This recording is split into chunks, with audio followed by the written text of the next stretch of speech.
কুরুক্ষেত্রের যুদ্ধে দ্বাদশ দিন।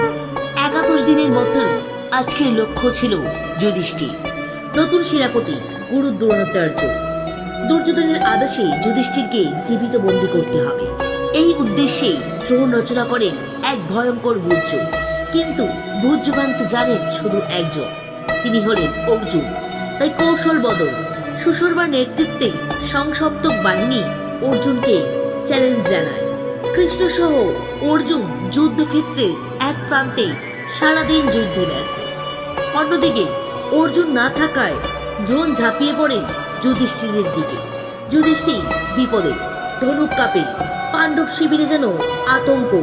কিন্তু পাণ্ডবদের দৃঢ় প্রতিরোধ দ্রোণের পথ রোধ করে। শেষ মুহূর্তে অর্জুন ফিরে আসে। দ্রোণের পরিকল্পনা ভেস্তে যায়।